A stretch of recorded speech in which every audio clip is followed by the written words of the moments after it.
I really feel that's the only thing I ever was interested in art. When I was going to school, I was on the school paper.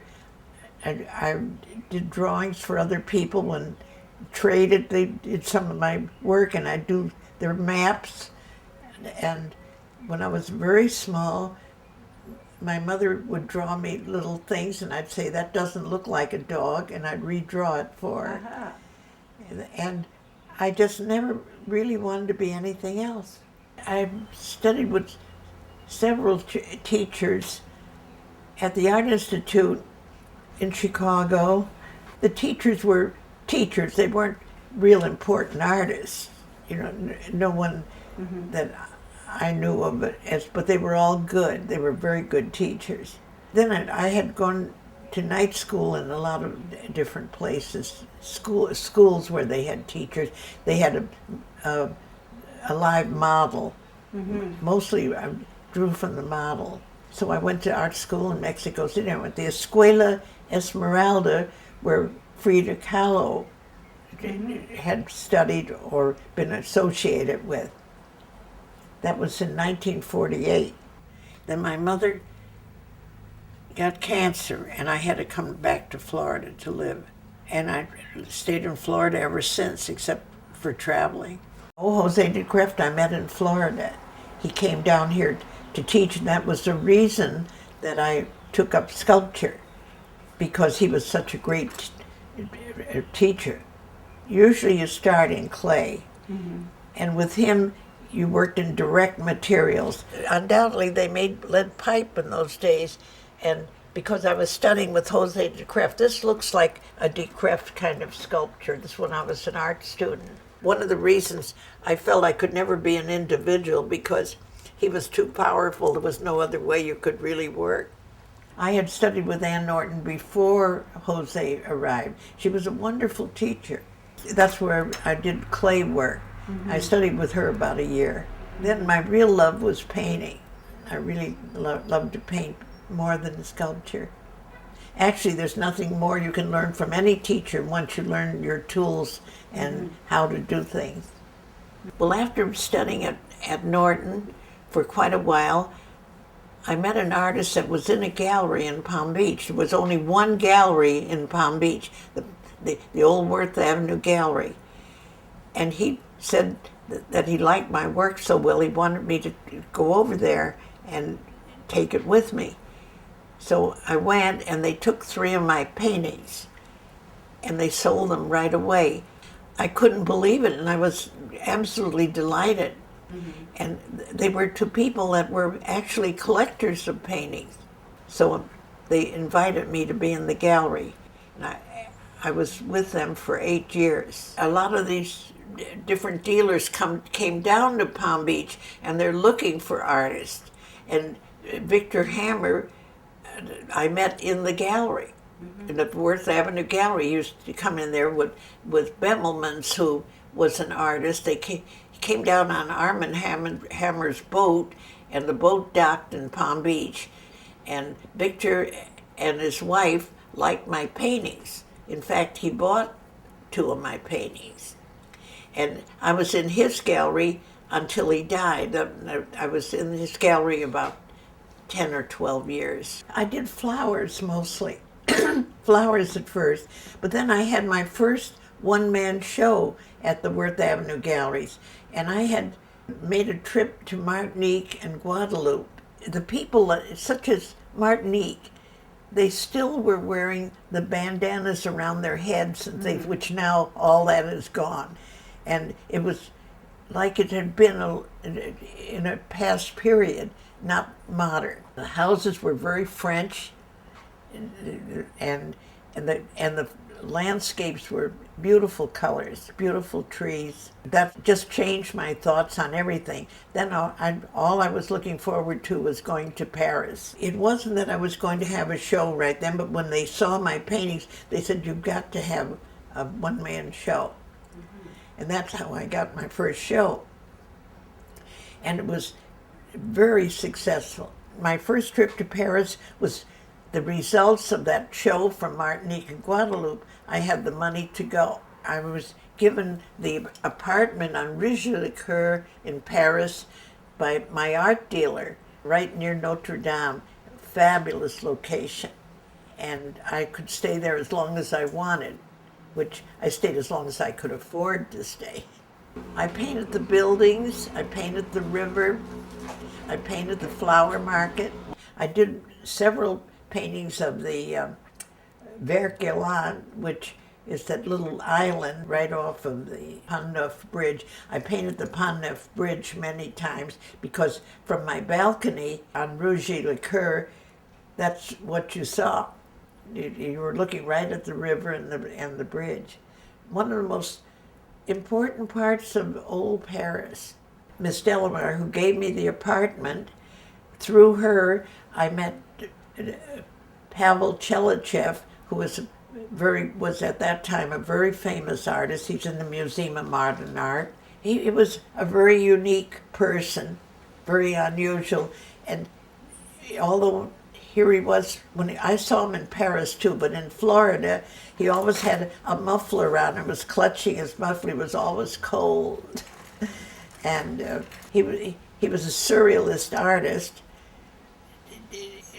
Nothing that I would want to do myself, but he was very nice to me and was very helpful to me in lots of ways. He was raving about what I was doing to my dealer, said, she's great, I don't want to say stuff like that, He was just, he didn't inspire me to do anything except telling me that I had talent, that was the big thing, and he was really important. And my next show was all of Paris. And a lot of pastels, I more than oils, because the oils are very difficult to do on the spot, although I did, when I went back in '58, I took my oils with me and painted on the spot there. It was actually on that trip that I first saw the Bonnards, who I just fell in love with. In America at that time, there were not many Bonnards, you never saw them. And I went to Renoir's house in southern France. It was just, I loved all the artists, all the old masters, everything. It was just a wonderful thing to be able to go to that Louvre every day. I went to Rodin's house in Paris at Arles, where Van Gogh is, and I stayed in a small hotel there, and I made a lot of drawings there. At that time, I only showed oils. I didn't show drawings until I got in the Palm Beach galleries. And I went with them, and I was with them for about 8 or 9 years. And from them, I went to James Hunt Barker, who had worked at the Palm Beach galleries. He was the assistant director. He went in business for himself, and several of the artists went with him. I was one of them. And I stayed with him for 20 years. In Palm Beach in the early 50s and the early 60s, it was a small town. Everyone knew everyone. And the gallery people would come in just to sit and talk sometimes, just visit. When you walked down the street, you knew everyone in all the little shops. It was very interesting and laid-back place. It wasn't like now at all. It was so different, I can't even compare it to the way it was. And then when I was there at first in Palm Beach, there was just the one gallery, then there was 2 galleries, then there was 3, and then 4, and pretty soon there were lots and lots of galleries. It was all different as years went by. March was the biggest month. March, everyone was in Palm Beach in March. The streets were crowded with people. It was very exciting. Well, Gary Cooper used to come down, and a lot of the actors, not him, but a lot of the actors, we had a playhouse in Palm Beach, and they'd come down to be in the playhouse, and they all came to the galleries. They all liked art. When I was in Victor Hammer's gallery, I had illustrated a book for Joan Javits called The Complete Child, and they had a book signing there, and they had my drawings up. The 2 authors were showing the book, and I was along with them as the artist that made the sketches. One was featured in the Ladies' Home Journal one month with the drawings in it. I started doing these ink drawings, and I matted them and would put them in the gallery, and then a decorator wanted them, and I did some for her. Then I suddenly was asked for so many of them that I had a whole, in my show, the second room at Palm Beach Galleries. The first room were oil paintings. The second room, I had 100 drawings, and it sold every drawing. They weren't expensive. They weren't really expensive drawings, but they were very popular. And I would stay up late at night, and I'd just sit and think them up. They were all usually of strange people on the beach, or animals and birds, all kinds of strange things. My husband was a commercial artist, and in the summer he didn't work because in those days, Palm Beach was closed up in the summer. There was nothing here. So we'd go for 2 months, and we traveled. We went around the world 3 different times. And in Nepal, I got this one and this one. Peru, Morocco, Indonesia. I do love travel more than anything. All my most creative paintings are from travel. One of the countries I liked very much was Morocco. I just loved it. I did several pictures in Cuba now that I think of it. And then I did a lot from southern France too. But my most favorite were exotic places, China, Indonesia, all through that area, and India. But these are Bastard sculpture, which is a collector's item. My friend Dr. Figuel used to collect those. He collects other things now. And this is from Bombay. Every time I went to India, I bought a mask. I've been to India 10 times. I love India. Now India is changing, but it was like it was 1,000 years ago. Everyone dresses like they dressed 1,000 years ago. Changing back to China. China, they no longer dress. They all dressed in blue jeans. The girls, no one wore cheongsam anymore. It's all changed. But India's not that way. The women really look like they always looked, and made it very easy to made them very paintable. The year after my husband died, I felt that I wanted to go on a very long trip, and I decided China. I had never been to that part of the world. I'd been to Hong Kong, but I'd never been to China. And at that time, China had opened up and you could go there. Shanghai was my most favorite place. And I did paint a painting there that was one of my most favorite paintings of the Bund, which is along the water with the boats and the wonderful old buildings, which now I hear they're going to change everything. They're making it much more modern. But Shanghai was supposed to be the Paris of the Orient, and it was wonderful.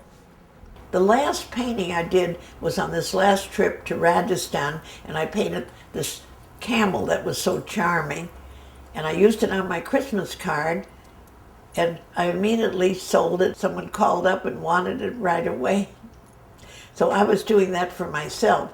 But the other painting from India was my Jesselmer painting that hangs over the mantle, and I have refused to sell that. I want to keep that.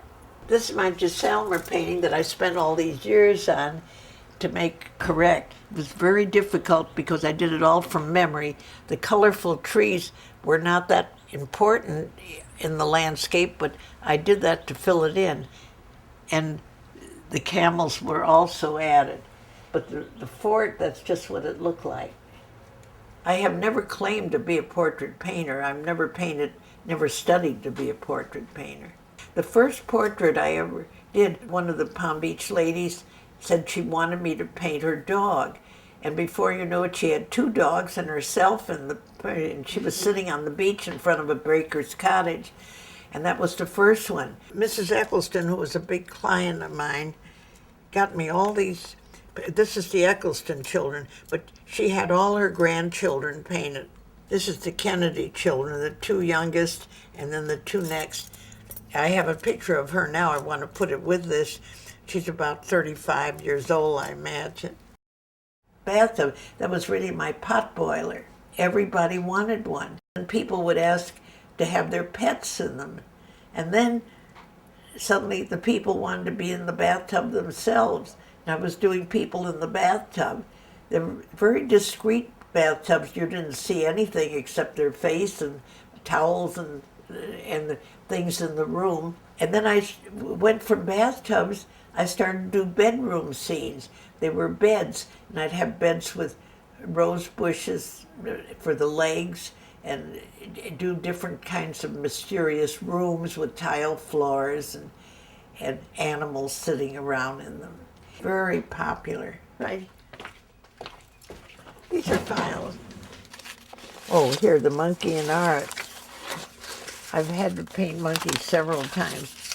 Unicorns. My zodiac, it tells you that October, if you're born at the time I am, they're the keeper of files. I just keep all these pictures of monkeys. And I have a dog file and a cat file, and they've come very in handy when I've had to put these things in paintings. They're just fun to look at even. I'm a dog person. The Springer Spaniels I always loved. That's what I had right from the first. So we always had 3 big dogs in the house. I never had to worry about closing or locking the door.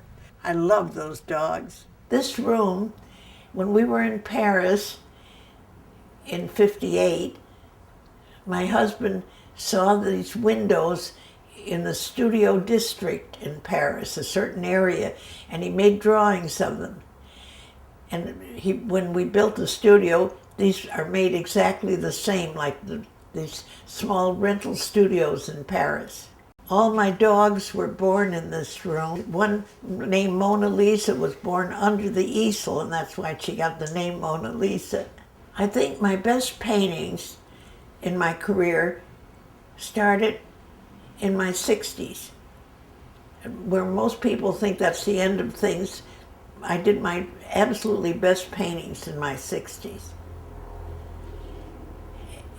And actually, it was after my husband died, and I was alone here a lot, and I spent a lot of time in the studio, and I painted a lot of things from memory. In flowers, when we talk about painting with flowers, there's only certain flowers I really like. Anemones are my most favorite, which most artists love. And you see, most artists have all painted anemones. And roses, I love. Roses are very hard to paint because you can't paint them leaf by leaf. You just have to invent a way of painting roses. And mimosa, which I saw on trees in southern France, I just fell in love with it. All that yellow, the whole thing is yellow. When I was in Korea, I saw that they're lotus, they're not water lilies, they're lotus lilies because they stand above the water. I'd never seen them before, and I thought they were wonderful.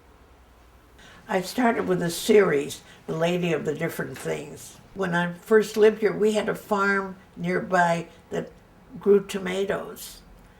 And that's how I started doing one of my, I went over there and I used to draw the tomatoes and growing, which I had never seen before. And then I put these ladies with exotic clothes on, which look like farm people, but not really. I just liked doing those. I'd make them up as I went along. It was a type of girl. One was called Pinky, that I put in different costumes and things, and everyone was very fond of those, and so I did more. I must say, I did those mostly as one of my things that I did to sell. Luckily, I've always sold. Right today, I have no paintings, except my own collection. I've always been very lucky that certain types of people like my painting. I like to keep paintings, one of each period. All the paintings in the living room are from different periods of my life, going back to 1950. This is a portrait of my husband done back in 1957, and my dog Coco. And That's when we were all very young. This one is also more or less the backyard garden, I should say. The rose is out of my first show. That was the only one I kept. And the one below it was the last frame my husband made for me just before he died, and I've always wanted to keep it. It was an antique frame, and he redid it. He was very good at it. He did all my framing for me. That was more or less Eden when she was a little girl. After we were married, I had him helping me with my frames. He was great on that. And then he designed my brochures. He did everything for me. He did paint. I was so mean. I'd say I didn't like the frame, then he had to do it over. Now I feel guilty when I think of how fussy I was. And he'd never mind it.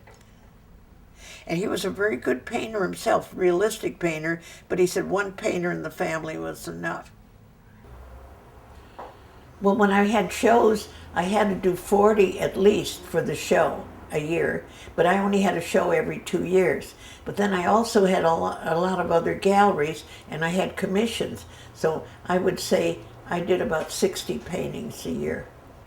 Right now, I do only about 10 paintings a year now.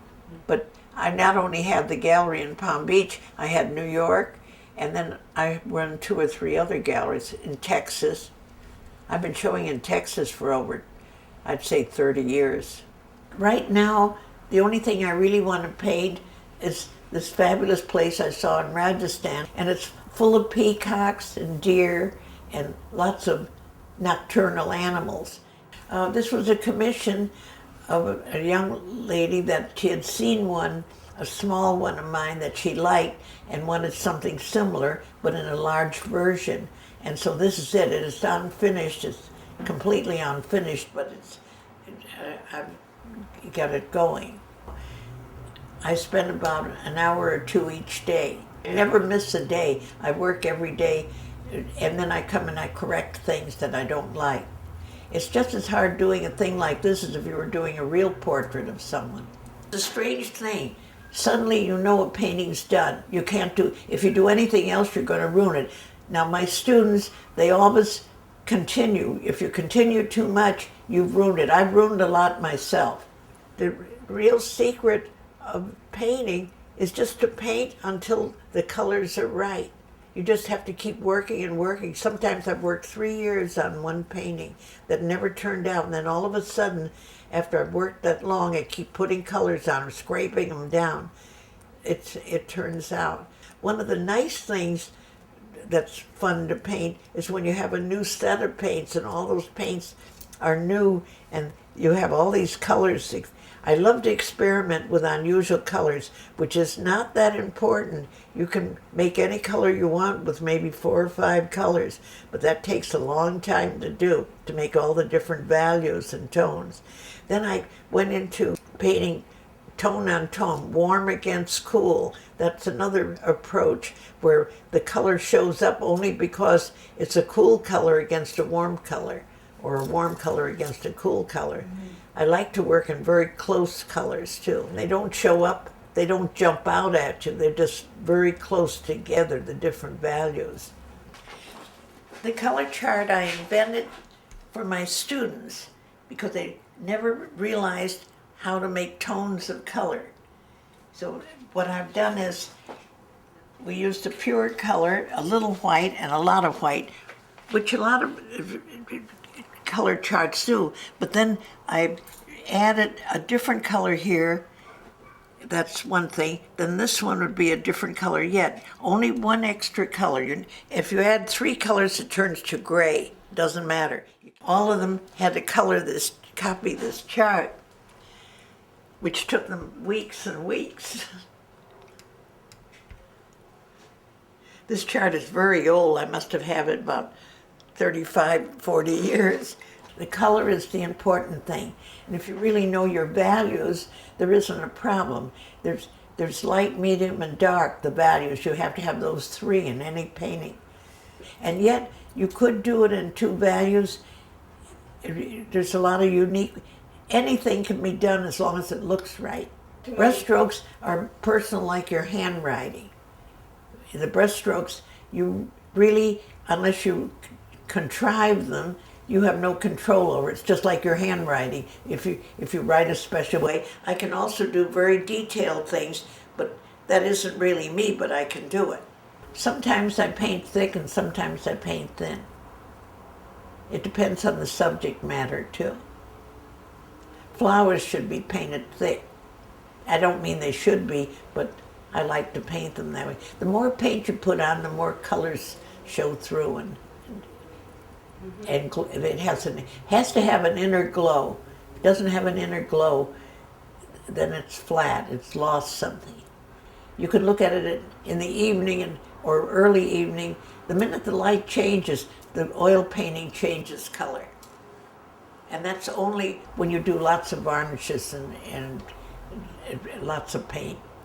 I started teaching when I was going to art school. In fact, I had people from Palm Beach that were studying there, and they asked if I'd come over and help them. And that's how I started. And then one person tells another. I never solicited students ever. I only started teaching because people asked to study with me. And the main thing I wanted to do was make them be creative. I don't think it's important that you have to be a great draftsman. You'd have to do, if you don't do something creative, just reproducing a thing, to me, is not important. And I particularly never let anyone paint like me if I could help it. When I was studying sculpture, everyone did work exactly like Jose, but he encouraged that more or less. And of course he was a great sculptor, but no one would be as good as he is. You have to, Brancusi said when he studied with Rodin that under little acorns don't grow big under big trees. I have one right now. Everyone says, why do you want just one student? But she's a charming person and she loves coming here, and it makes me feel I'm still a painter. I'm very happy to still have a gallery at my age, and I do what she asks me to do, more or less, because I like doing things for her. I feel an artist is here to please other people. It isn't just to please yourself. If you're leaving something that someone else, every day they're looking at it and enjoying it, you've done something to make other people happy.